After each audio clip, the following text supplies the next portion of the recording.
Hola, mi nombre es Angelín Patiño Posada y les voy a hablar sobre la epistemología y ciencias humanas. El primer tema es ontología de los modelos epistémicos. Estudio de la naturaleza y de la realidad. Un modelo es un prototipo que sirve como referencia y ejemplo, y este mismo muestra características únicas. El saber que está fundamentado es igual a epistémico, que va concretamente con la racionalidad. El modelo no debe ser palpable, o sea que como tal pues no se puede tocar. Su interpretación es el cómo yo lo veo, el cómo lo entiendo. Su diseño es igual, es como decir cómo voy a hacer para representarlo. Y en ajuste, mientras más va avanzando, va cambiando y evolucionando. Un ejemplo de este puede ser la sustitución del objeto que se quiere estudiar. Si se quiere estudiar el cerebro humano, se sustituye por uno semejante como el de una rata. El siguiente tema es modelos epistémicos. Es una representación del conocimiento de cada ser humano. Lo entiendo, lo conozco y hago una representación para entenderlo mejor. No se sabe cuál es el primero de todos los modelos, pero todos se relacionan entre sí. Son representaciones propias de cada investigador que les permite sustentar la conjugación e integración de los distintos temas de exploración de un área específica del conocimiento, facilitando el entendimiento de la complejidad. Un ejemplo sería el cómo yo interpreto un texto en una obra de arte. El siguiente tema son las características de estos mismos modelos epistémicos. Empecemos por la primera, que es ideas. Ideas con suficiente fuerza y capacidad representacional. La segunda es lenguaje, se manifiesta a través de expresiones lingüísticas. 3. Valores. Lo constituye su perspectiva axiológica, se potencian los valores alusivos a la solidaridad, mientras que otros al egoísmo. Autores. En algunas oportunidades se asocia el modelo con el nombre y apellido de alguno de sus expositores. Contextos.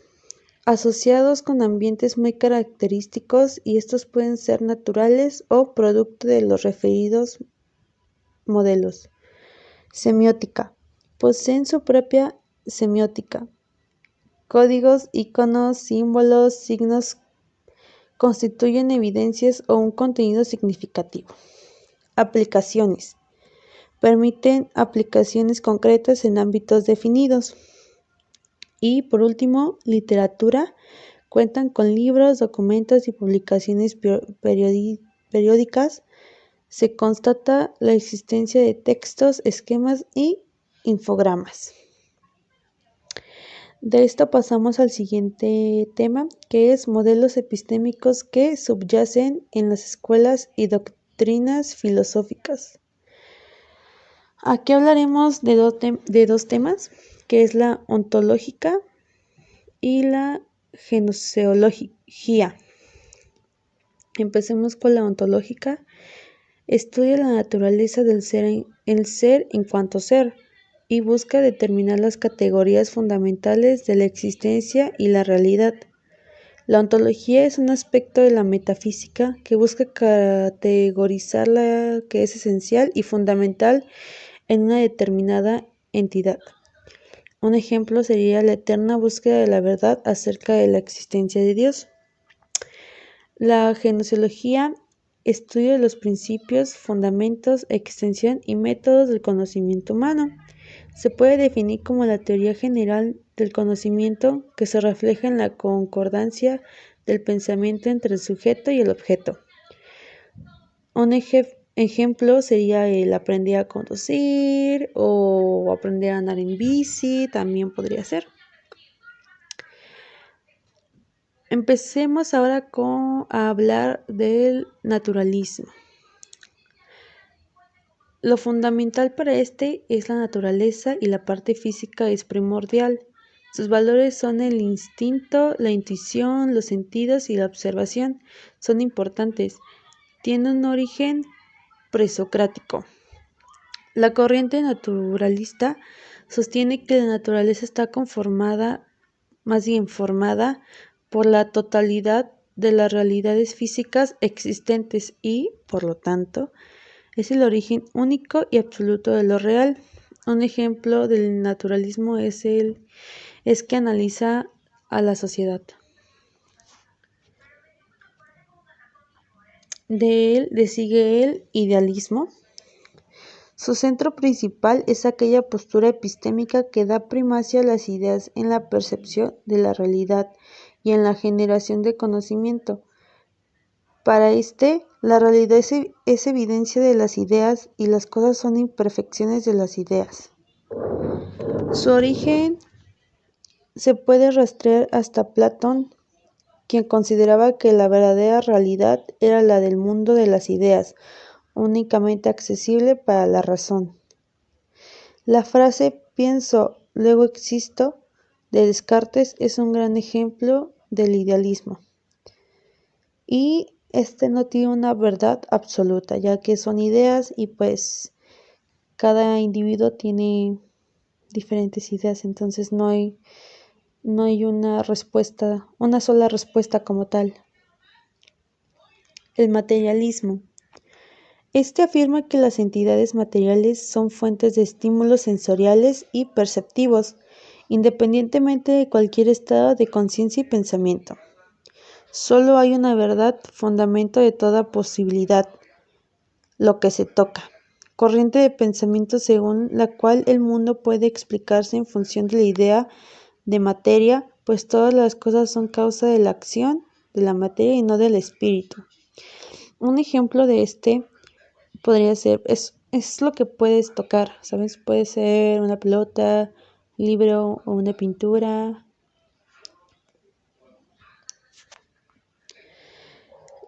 Sigue el antropocentrismo o humanismo. El Renacimiento le dio un giro a la humanidad, poniendo al hombre primero. Su centro es lo humano. El ser humano debía ser la esencia del conocimiento y nace el cristianismo. Sobrevalora el papel de la razón, el pensamiento, la reflexión y lo intelectual como fuente de certeza y verdad. Este grupo privilegiaba a las ciencias y se interesaba en todas aquellas disciplinas que tuvieran como fin desarrollar los valores del ser humano.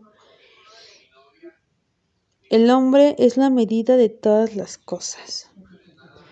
Un ejemplo de para mí podrían ser las marchas.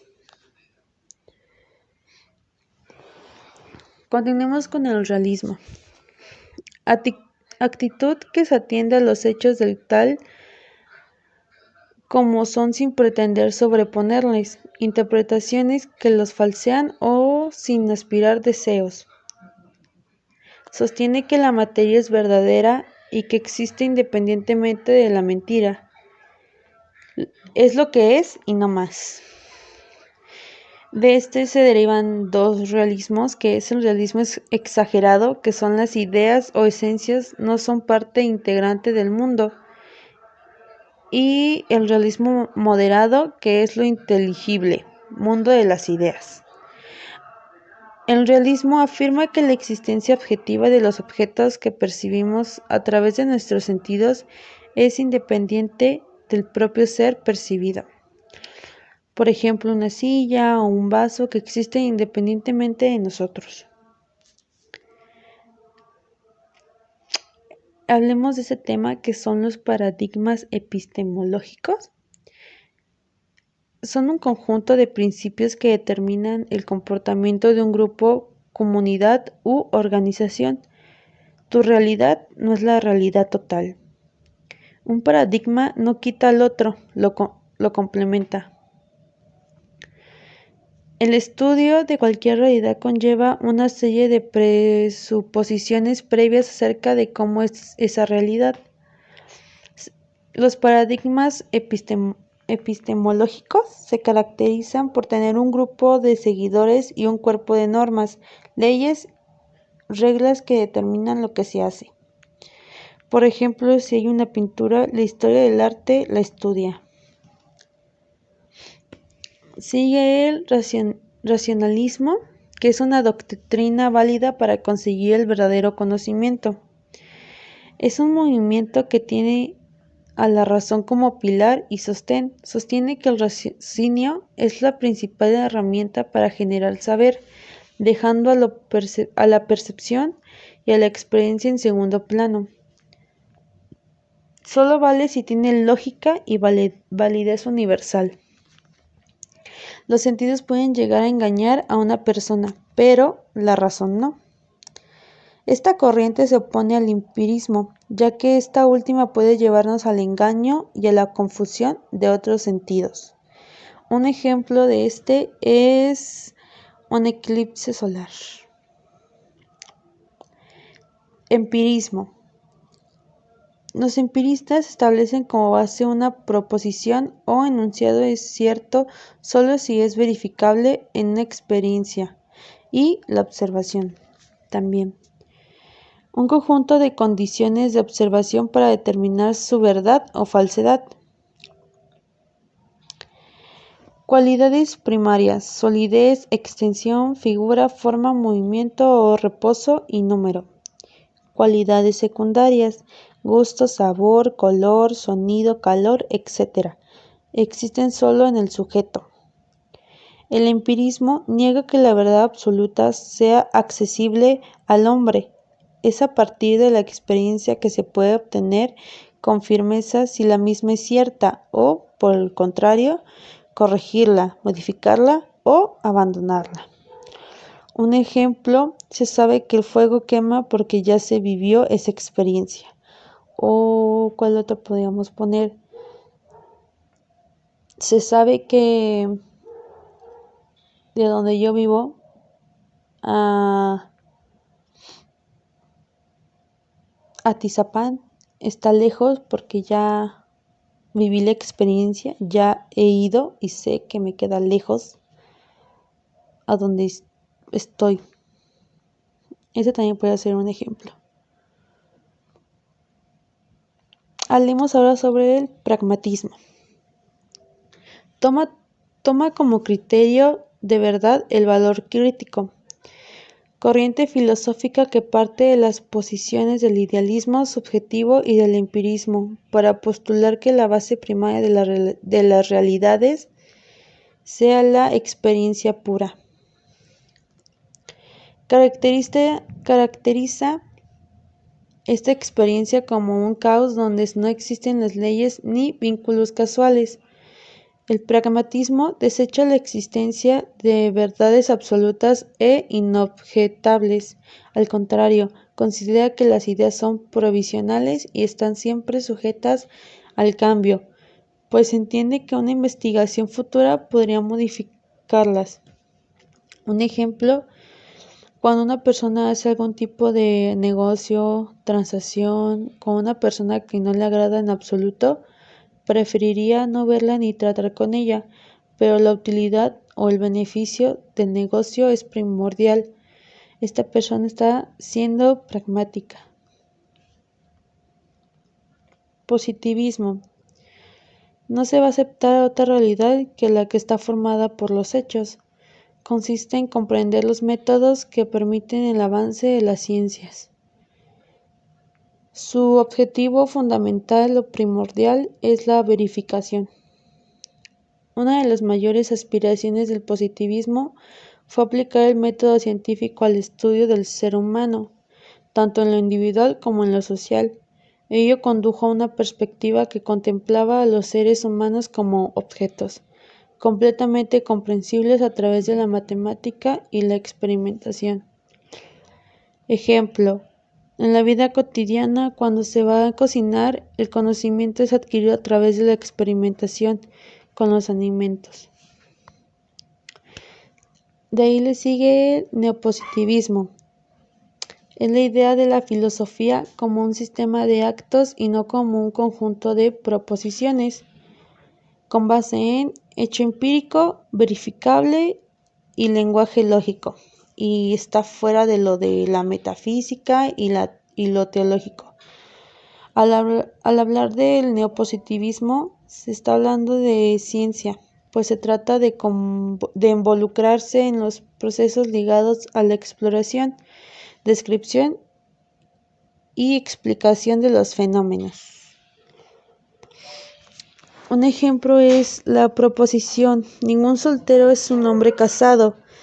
Es una proposición analítica porque está basada con entender lo que significa soltero y casado para convencerse de que es verdadera.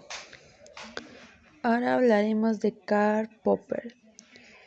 Creó el llamado falcionismo. El criterio quiere decir que un enunciado es científico cuando puede ser refutado por la experiencia. Para Popper, la ciencia no comienza con observaciones, sino con problemas. Ninguna teoría podría ser falseada en la práctica. Fue un filósofo, sociólogo y teórico de la ciencia nacido en Austria y posteriormente ciudadano británico. Nuestra forma de ver el mundo no significa que sea la realidad. El método falcionista de Popper establece criterios de demarcación entre ciencia y metafísica y propone un procedimiento para someter a prueba la validez de las teorías científicas. Un ejemplo de este podría ser el no porque todos los cuervos que hemos visto hasta el momento sean negros implica que necesariamente todos lo sean. Y este es un buen ejemplo, la verdad. Ahora hablemos de Thomas Kuhn. Dedicó su tiempo a establecer concordancias, entre la ciencia que había estudiado y la historia de la ciencia que estaba estudiando. Teoría: conjunto de explicaciones sobre un tema específico. Debo ser capaz de ser demostrada, comprobada y refutada. Un paradigma es un sistema de creencias, principios, valores y premisas que determinan la visión que una determinada comunidad científica tiene de la realidad. El ejemplo de Thomas Kuhn es: hoy en día existe un paradigma de la buena vida que consiste en comer equilibrado, hacer deporte y cuidarse en general. Después de este autor le sigue Imre Lakatos, filósofo y matemático. Su epistemología analizaba los procesos de justificación de las teorías considerando experimentos o situaciones aisladas. Hizo un programa de investigación científica, el cual consiste en una sucesión de teorías relacionadas entre sí.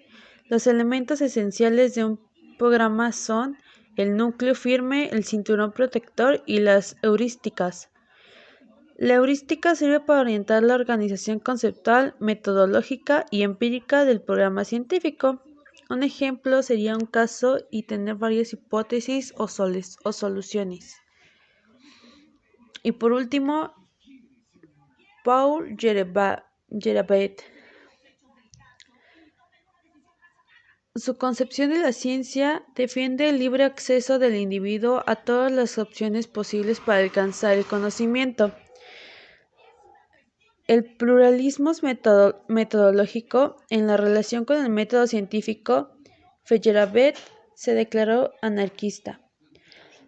Para el anarquismo, el individuo va construyendo su verdad, basado en la interrelación cognitiva entre el conocimiento adquirido a lo largo de su vida. Por ejemplo, yo sé que es un gato en base a lo que mi conocimiento, de acuerdo a mi conocimiento más bien. Ahora tocaremos los últimos 4 temas y empecemos por la fenomenología. Cuestiono la filosofía positivista en el énfasis dado a la viabilidad de un conocimiento exacto, objetivo y neutral. Es el estudio de las vivencias. El estudio de los fenómenos, entendidos estos independientemente de la realidad de las que son manifestaciones, dependiendo de cómo veamos las cosas. El cómo no cambia, lo que cambia es el cómo lo vemos. Perdón, el objeto no cambia. Lo que cambia es cómo lo percibimos y cómo lo vemos. Asienta que el mundo es aquello que se percibe a través de la conciencia del individuo y se propone interpretarlo según sus experiencias. En ese sentido, valora el empirismo y la intuición como instrumentos del conocimiento fenomenológico. Un ejemplo sería el significado del estrés para una persona sometida a un trabajo de altas exigencias, tal vez no es lo mismo para su compañero, ¿saben? El que sigue es hermenéutica. Es la ciencia o el arte de comprender un documento, un gesto, un acontecimiento, captando todos los sentidos, incluso aquellos que no advirtió su autor. Hermenéutica se refiere al arte de interpretar textos, bien sean de carácter sagrado, filosófico o literario. Asimismo, a través de la hermenéutica se pretende encontrar el verdadero significado de las palabras, tanto escritas como verbales. El círculo hermenéutico es el método más adecuado para las ciencias humanistas o del espíritu. A continuación voy a dar un ejemplo de la hermenéutica. Nadie comprende una lámpara para guardarla en un cajón, sino por el contrario, la pone sobre la repisa para que alumbre todo el lugar. De este texto, a través de la hermenéutica, podemos deducir que el escritor quiere decir que nadie tiene cosas para tenerlas guardadas, sino para usarlas. El siguiente tema es la teoría crítica. Horkheimer deja planteados los fundamentos básicos de la teoría crítica a la sociedad, al considerar que el positivismo es orientado a favorecer a la sociedad burguesa en la que se desarrolla. Se opone radicalmente a la idea teoría pura, que supone una separación entre el sujeto que contempla y la verdad contemplada. Propone que el conocimiento está medido por la experiencia del sujeto, así como por su contexto histórico, político, económico y social, y sostiene que tanto los intereses teóricos como los no teóricos influyen en la forma en que se organiza, forma y constituye el conocimiento. El ejemplo es el saber que se maneja una compañía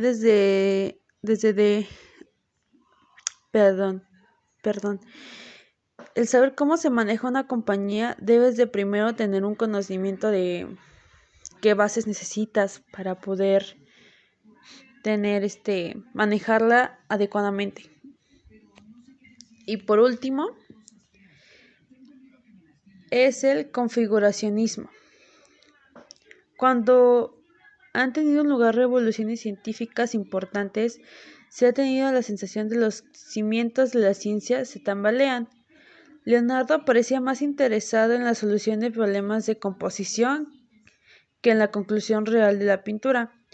Para Leonardo, la pintura es arte y ciencia a la vez. El configuracionismo tiene sus orígenes en la filosofía aristotélica y de su maestro Platón, así como en la concepción científica y artística de Leonardo da Vinci, y constituye una epistemología alternativa en el siglo XXI. Esto sería todo por este video. Espero que les haya gustado y que se haya podido comprender. Muchísimas gracias.